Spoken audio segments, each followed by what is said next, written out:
Hello दोस्तों, नमस्कार। मैं हूं आपका यात्राकार उमेश पंत और इस वक्त हम हैं नंधौर वाइल्ड लाइफ सेंचुरी में, जो कि टनकपुर के पास है। तो हम अभी इस वक्त हैं राजेश भट्ट जी के साथ, जो कि बहुत ही बढ़िया बर्ड वॉचर हैं और नेचर से जुड़े हुए हैं। तो उनके बारे में थोड़ा सा जानते हैं। उन्होंने अभी हमें एक नेचर वॉक कराई। पक्षियों, पंछियों और जंगलों के बारे में जो इनका अनुभव है वो वाकई सुनने लायक है।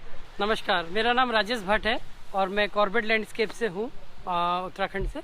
और प्रकृति की दुनिया को मैं पिछले 3 डिकेड से सीख रहा हूँ, समझ रहा हूँ और लोगों तक पहुँचाने का प्रयास कर रहा हूँ। अच्छा, तो टनकपुर की जो वाइल्ड लाइफ है बेसिकली, उसके बारे में थोड़ा सा जानकारी। बहुत अद्भुत लैंडस्केप है टनकपुर का जो है, और ये एक बहुत महत्वपूर्ण है कि नंदौर अभ्यारण्य जो है, नंदौर वाइल्ड लाइफ सेंचुरी, वो यहाँ पर है।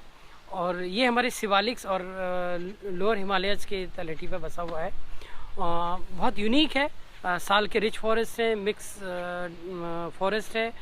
यहाँ की जो बायोडाइवर्सिटी है वो बहुत रिच है, ठीक है, क्योंकि हिमालयी क्षेत्र के जो एनिमल्स हैं वो यहाँ देखने को मिलते हैं, वो पक्षी जो हैं वो यहाँ देखने को मिलते हैं।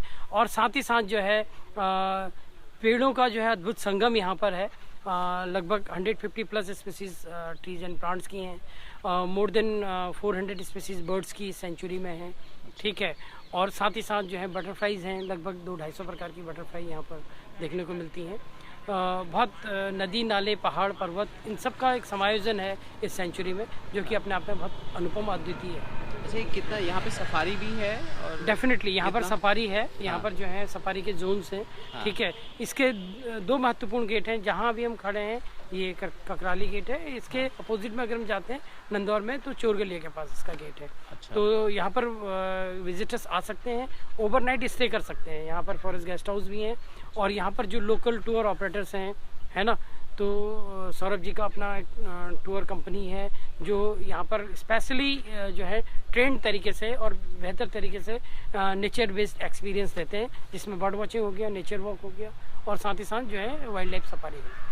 तो ये टनकपुर के बारे में ना लोग बहुत कम जानते हैं जी। तो अगर आपको उनको बुलाना हो यहाँ पे तो आप क्या कहना चाहेंगे? देखिए, माँ शारदा का आंचल और माँ पुण्यागिरी के गोद में, और इतना अद्वितीय, अनुपम जो है ये भौगोलिक क्षेत्र है।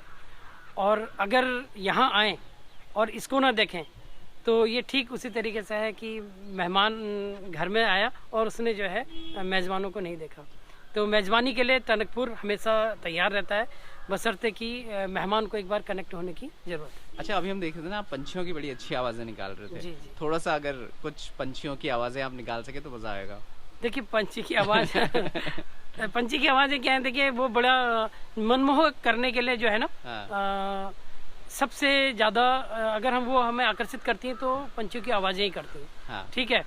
तो बचपन से ही देखिए, जैसे आपने सुना ही होगा, कोयल को छेड़ना बचपन में ही हमारी आदत थी। हाँ। है ना, वो इधर से बोलती थी तो इधर से हम बोलते थे।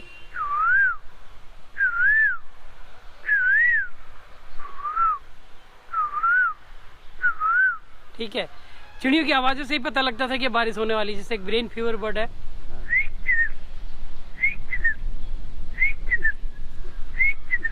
ऐसे, ठीक है। पैराकीट बोलता था।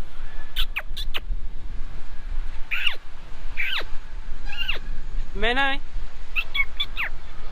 एक चिड़िया होती है जो ओरियल होती है।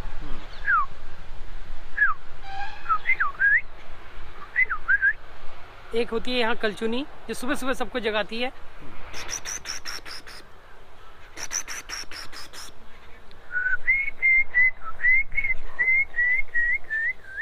इस तरीके से। और ये पक्षी जो है बहुत अपने कलरव से भी जो है मानव सभ्यता के लिए बहुत सारी सीख दे जाते हैं। और बस बशर्ते की ज़रूरत होती है। एक हमारे पहाड़ का तो अद्भुत पक्षी है, वो काफल पाको, जो ये बताता है बाहर रहने वाले लोगों को अब काफल पक चुका है।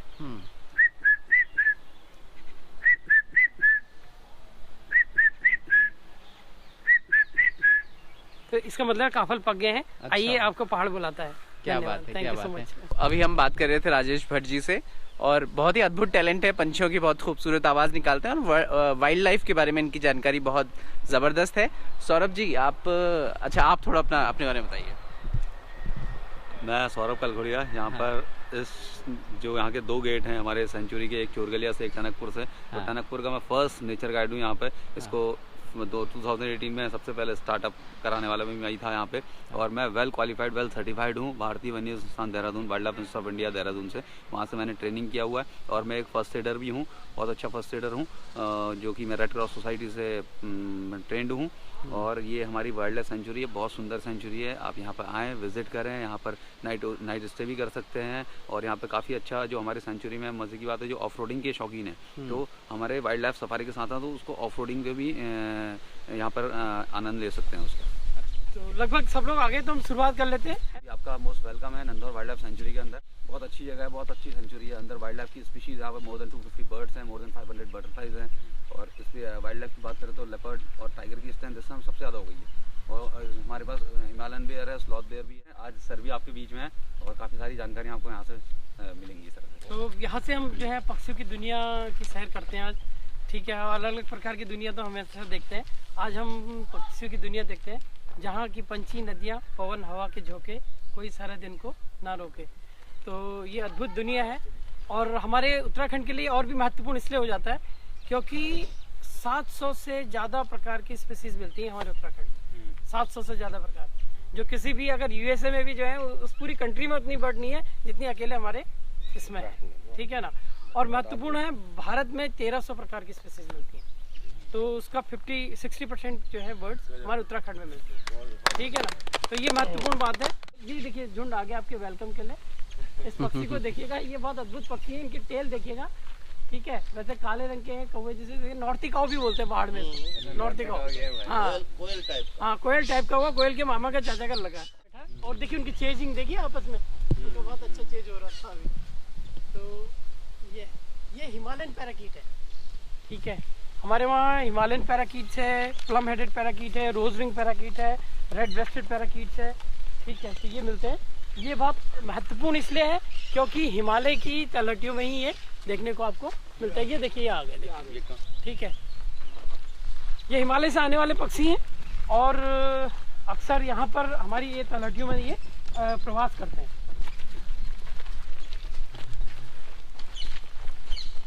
ये दूसरा है, ये दो अलग तरीके से बोला ना, वो बोल रहा था इस तरीके से, ये बोल रहा है 2 बार इसने बोला, तो 2 नोट्स की कॉल है। एक टुइया तोता होता है और टुई बोलता है। बर्डिंग करने के 2 तरीके हैं, पक्षी अवलोकन के 2 तरीके हैं। उसमें है एक कि थ्रू योर आईज, जो केवल 10% होती है, एंड थ्रू योर ईयर्स, ये जो होती है 90% होती है। तो पक्षी को हम जो है कानों से ज्यादा देखते हैं बजाय कि इसके। एक ये बोली ना,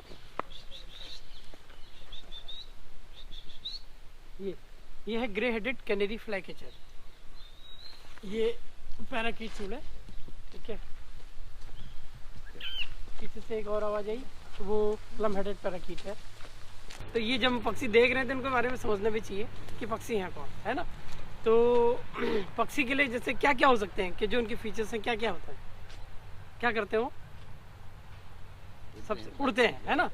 अब हर एक उड़ने वाली चीज पक्षी नहीं होती। फिर तितली भी उड़ती है, वो भी चिड़िया नहीं है, ठीक है ना। और मधुमक्खी भी उड़ती है, वो भी चिड़िया नहीं है। और ततैया भी उड़ती है, वो भी चिड़िया नहीं है ना। मक्खी भी उड़ती है, वो भी चिड़िया नहीं है। फिर अब चिड़िया कौन है? अब वो दूसरा कैरेक्टरिस्टिक क्या था उसका, वो क्या देते हैं, क्या देते हैं, नहीं साउंड तो बहुत सारे जानवर भी निकालते हैं, अंडे देते हैं, है ना। लेकिन अंडा देने वाली भी बात जो है उनके लिए सही इसलिए लागू नहीं होती क्योंकि अंडे जो है रेप्टाइल्स भी देते हैं, सांप भी जो है ना अंडे देते हैं, छिपकली अंडे देती है, वो नहीं है। फिर पक्षी कौन है? तो सही मायने में अगर हम समझना चाहें तो पक्षी जो है उनको बोलते हैं द्विपादी पंखों वाले प्राणी, जिनके पंख पर होते हैं, ठीक है ना। तो इसके लिए बोलते हैं birds are the feathers animal, उनके अपने फेदर, ठीक है। ये जो बोल रहा है ये लार्ज बिल क्रो है, ठीक है। और तीसरा, पक्षी अवलोकन क्यों करें भाई, क्या वजह है, क्या क्या कारण है पक्षी अवलोकन? तो सामान्य शब्दों में हम अगर जानना चाहें तो हम समझ सकते हैं कि पक्षी प्रकृति के माली, द गार्डनर ऑफ नेचर, ठीक है। क्यों? क्योंकि ये बीजों को एक जगह से ले जाते हैं, दूसरी जगह गिराते हैं, सीड डिस्पेसल करते हैं, ठीक है। और उसी के साथ नए पौधे जन्म लेते हैं और जंगलों का जन्म होता है, एक इसलिए। दूसरा, पक्षी जो है पेड़ पौधों के doctor of trees and plants. क्यों? क्योंकि जितने भी इंसेक्ट्स होते हैं उनको मारकर ये खा जाते हैं, जिसकी वजह से प्लांट जो है सुरक्षित रहते हैं। और स्पेशली वुड पैकर को तो कहते हैं surgeon of trees and plants, ठीक है ना, क्योंकि बहुत अच्छी तरह से सर्जरी करके अंदर से तक निकाल कर वो उनको खा लेता है। तो इसलिए तीसरी चीज क्या है कि बहुत अच्छे पॉलिनेटर होते हैं, तो जो पोलेंस ट्रांसफर करने में इनका बहुत बड़ा रोल होता है। अगर ये नहीं होते तो शायद जंगल नहीं होता, ये नहीं होते तो फल नहीं होते, ये नहीं होते तो अनाज भी नहीं होता है, ठीक है ना। तो ये बहुत महत्वपूर्ण चीज है। और रंग बिरंगे होते हैं। दूसरा, पंछी, नदियाँ, पवन, हवा के झोंके, इनकी कोई सरहदें नहीं होती, ठीक है। इसको आप बाजारों में भी देख, टनकपुर के बाजार में घूम रहे हैं तो आप 20-25 स्पीसीज आराम से देख लेंगे, ठीक है। आप रेगिस्तान में घूम रहे हैं तो वहाँ भी आपको दिखेंगे, हिमालय में भी दिखेंगे, तो समुद्रों में भी दिखेंगे। तो ये हर जगह पाए जाने वाले जो हैं पक्षी हैं, ठीक है। तो इसलिए देखें। और चौथी, साइंटिफिकली अगर हम जाते हैं तो देखिए बर्ड्स की भी अपनी एक एनर्जी होती है, ठीक है। और जितनी एनर्जीज हम कलेक्ट कर पाते हैं नेचर से, उससे हम ब्लेस्ड होते हैं, ठीक है। और एक थेरेपी भी है पक्षियों के ऊपर आधारित, जो है पक्षियों से जो है बीमारियों का इलाज। अगर हम अपने पुराने समय में देखें, केवल पंख से ही झाड़ देते थे ना मतलब कितना बड़ा है, इसके फैदर में इतनी बड़ी एनर्जी है, ठीक है। तो बहुत सारी जो समस्याएं हैं, मानसिक समस्याएं, शारीरिक समस्याएं, उनके निदान के लिए भी जो है ये है। और सबसे महत्वपूर्ण जो पहलू मुझे नज़र आया कि बर्ड्स की, प्लांट्स की और एनिमल्स की अपनी एक ब्लेसिंग होती है, फॉरेस्ट की अपनी एक ब्लेसिंग होती है, क्योंकि ये प्रकृति के सबसे करीब जाए हैं और इन्हीं से प्रकृति का सृजन होता है, ठीक है। क्योंकि अगर पक्षी नहीं होते तो पेड़ पौधे नहीं होते, और पेड़ पौधे नहीं होते तो जीवन भी नहीं होता, है ना। तो इसलिए जो है ये बहुत महत्वपूर्ण, इनकी अपनी ब्लेसिंग है। अगर हम इनके करीब आते हैं, इनसे कनेक्ट होते हैं, तो वो ब्लेसिंग ट्रांसफर होती है और आप सब ब्लेस होते हैं उससे, ठीक है ना। तो थैंक यू। चलिए आगे। ये नीलफुलिया इसको बोलते हैं, नीलफुलिया, ठीक है। वैसे इसका नाम है एजुरेटम, ठीक है। तो ये भी वीड है, इसको गमलुआ भी कहते हैं, नीलफुलिया भी कहते हैं। बेसिकली जो लीव्स हैं, अगर कभी कट होता है ना, तो हेपेरिन, हेमोफिलिया जब होता है, जब ब्लड क्लाउड नहीं होता, तो इसकी लीव्स को रब करने से ब्लड क्लाउटिंग होती है। तो ब्लड क्लाउड करने में इसका बहुत महत्वपूर्ण रोल है। तो गाँव में जब भी कभी किसी के हाथ पैर कुछ कटते हैं और चोट लगती है, घाव लगते हैं, तो इसको बैंडेज कर लेते हैं, तो इससे बहुत रिलीफ होता है। ये लेंटाना है, पूरी लेंटाना, बटन फूल और बटरफ्लाई फ्लावर्स भी इसको बोलते हैं। बटरफ्लाई बहुत आती है इसमें, ठीक है। और ये एक बहुत बड़ी मेजर प्रॉब्लम है पूरे हमारे इकोसिस्टम के लिए, ठीक है। इसकी लीफ बड़ी रफ होती है, स्मेल इसमें बहुत स्ट्रॉन्ग होती है, तो एनिमल्स इसको फीड नहीं करते, इसको खाते नहीं है। और ये जहाँ जहाँ भी उगती है, ये अपनी नेचुरल वेजिटेशन जो है नीचे से ना, उसको ख़त्म कर देती है। तो जहाँ जहाँ होगी नेचुरल वेजिटेशन खत्म हो जाएगी, और नेचुरल वेजिटेशन खत्म होगी तो जितने एनिमल्स इस एरिया में होंगे जो नेचुरली उस वेजिटेशन पे फीड करते हैं, वो इम्पेक्टेड होंगे, ठीक है। तो उनको बहुत ज़्यादा इम्पैक्ट पड़ता है। इसलिए ये जो है, इसको हर बार काटते हैं, हर बार जलाते हैं। इसके लिए कहावत है कि काटे दुगनी ये बड़े और तिगनी दिए जलाए। तो ये जो है बहुत परेशान करने वाला पौधा है, और पहले पहाड़ों में नहीं था, आज ये पहाड़ों में बहुतायत मात्रा में फैल रहा है। और पहले पहाड़ों में मच्छर जो थे, आज से 2 डेकेड पहले नहीं होते थे, अब होने लगे हैं। दिख रहे हैं, बहुत अद्भुत पौधा है पेड़, और विशालतम वृक्षों में इसकी गिनती होती है। और गाय बगाए ये कभी ना कभी इस पौधे ने आपको प्रभावित जरूर किया होगा। ये एक पेड़ के अंदर दूसरा पेड़ कहाँ से उगता है? ये बाल सुधारक रहा है ये पेड़ पौधा, है ना बाल सुधारक इसलिए रहा है, अगर आपको ध्यान है तो पुरानी जो स्केल होती थी, जिससे पीले रंग की स्केल, 1 फीट की जो वुडन स्केल होती थी ना, जिससे पिटाई होती थी, इसलिए बाल सुधारक कह रहा हूँ। तो ये जो है, ये स्केल इसी की बनती थी, है ना, एक जमाने में। और दूसरा क्या है कि इसकी कैनोपी बहुत अच्छी होती है, आउल्स के लिए बहुत अच्छा ये माना जाता है, उसके नेस्टिंग के लिए, ठीक है। इसमें कैविटी बहुत बन जाती है आगे जाके। और चौथी चीज़ क्या है कि कहते हैं कि यहाँ पर मानते हैं कि जो आत्माएं हैं वो इसमें रेस्ट करती हैं, निवास करती हैं, तो डेविल ट्री भी बोलते हैं इसको ना। और तो ये बहुत महत्वपूर्ण है। और पुराने समय में आम की पेटियाँ और उसकी सेब की पीले रंग की पेटियाँ आती थी ना, वो सब इसी से बनती थी, ठीक है। और टॉयज बनते थे ये बच्चों के, तो हल्दू इसका नाम है, एडिना कार्डिफोल्डिया। हल्द्वानी का जो है नाम इसी से ओरिजिन हुआ है, ठीक है, हल्दू के उससे। और हल्दू खाल, हल्दू पड़ाव, हल्दू घाटी, बहुत जागों के अलग अलग के नाम भी हैं, ठीक है। और कार्डिक दिल के लिए, दिमाग के लिए और साइनस के लिए बहुत सारी अलग अलग तरीके की मेडिसिन भी बनती है। तो यहाँ की और एक स्पेशलिटी है, यहाँ के लिए कहते हैं नास्ति मूलम न चौषधि, कोई भी ऐसा प्लांट नहीं है जिसकी मेडिसिनल वैल्यू ना हो, बशर्ते कि आपके समझ में आना चाहिए, है ना। तो ये बहुत मेडिसिनल वैल्यूज का पौधा है और जो हमारा माइग्रेन्स ये बहुत सारी चीज़ों के लिए जो है उपयोग किया जा सकता है।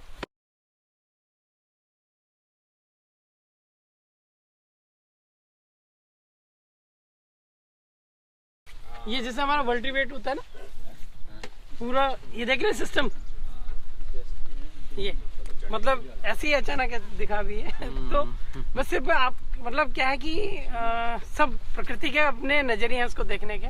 तो अभी अचानक ये देखा तो ये बड़ा अद्भुत दिख रहा था मुझे सब इसको। अब इसको जैसे जैसी इमेजिनेशन करें वैसा वैसा वो होगा, है ना। तो जाकी रही भावना जैसी प्रभु तीन मूरत देखा ही तैसी। एक बार एक चिड़िया थी ना, तो वो ऐसे बोलती है, पान बीड़ी सिगरेट। तो एक ने कहा पान बीड़ी सिगरेट बोली, हाँ। अब पहाड़ का एक आदमी गया तो उसने कहा कि ये 3 पाँव की तितरी कहा उसने, ठीक है ना। इतने में फिर एक कोई इस्लामिक आदमी था, उसने कहा कि ये अल्लाह तेरी कुदरत कह रहा है। इतने में एक जो है सब्जी वाला गया, उसने कहा ये मिर्च धनिया अदरक कह रहा है। ठीक है। तो अब आपस में लड़ने लगे, तब जाके डिसाइड हुआ, बाद में पता चला कि ये पंडित जी थे, ये बोल रहे राम तेरी कुदरत, सब्जी वाला कह रहा है कि राम तेरी कुदरत ना, ये मिर्च धनिया अदरक, और ये जो मम्मी ने ये कह रहा है कि अल्लाह तेरी कुदरत, और जो है पानवाड़ी जो बोल रहा है पान बीड़ी सिगरेट। तो जैसी जैसी इमेजिनेशन करें वैसा होता है। लेकिन ये मैं ये दिखाना चाह रहा था कि ये बहुत अच्छा। तो ये गुटेल का वृक्ष है, गुटेल, ये भी बहुत मेडिसिनल प्लांट है। और ये हमारे जितने भी वेटलैंड्स है ना, ये बेसिकली पहले वेटलैंड थे, स्वम्प एरिया थे, और अभी वेटलैंड सब खत्म होने लगे। तो वेटलैंड्स के बचे हुए इंडिकेटर्स हैं जहाँ पर कि कभी वेटलैंड्स रहे होंगे, ठीक है ना। तो ये बहुत महत्वपूर्ण पौधे हैं, इसमें दाने लगते हैं बहुत बड़े बड़े उसके, और पानी के आसपास जहाँ सिमार जिसे बोलते हैं ना, वहाँ पर ये होते हैं। लेकिन इससे महत्वपूर्ण चीज़ जो मैं इसमें देखना चाह रहा हूँ, इसमें देखें आप, ये एक ऐसे करके ना, एक ऐसे करके एक और पौधा देख रहे हैं आपको, है ना। ये हाँ, ये दोनों अभी जी रहे हैं। अभी हाँ, अभी क्या है ये डिसाइड नहीं हो पाया, क्योंकि अभी राहें दोनों की अलग अलग हैं, ठीक है। तो हो सकता है ये सहजीवी हो, और हो सकता है आने वाले समय में पैरासिटिक बिहेवियर इनको देखने को मिले। लेकिन अभी ये लग रहा है कि इसकी राह अलग है और इसकी राह अलग है, तो दोनों एक दूसरे को बेनिफिट पहुंचा रहे हैं, ठीक है। तो ये सिम्बायोटिक रिलेशनशिप है, और कभी कभी यही रिलेशन जो है पैरासिटिक और पैरासाइटिज्म में भी चेंज हो जाते हैं, जहाँ पर कि इसको खत्म होना। तो हमारी ये पदचाप तो जो है बहुत दूर तक उसके कानों में पहुँच जाएगी। और बाघ जो है शांत प्रिय है, एकांत में रहने वाला है, इसलिए वो बहुत आसानी से छुप जाएगा।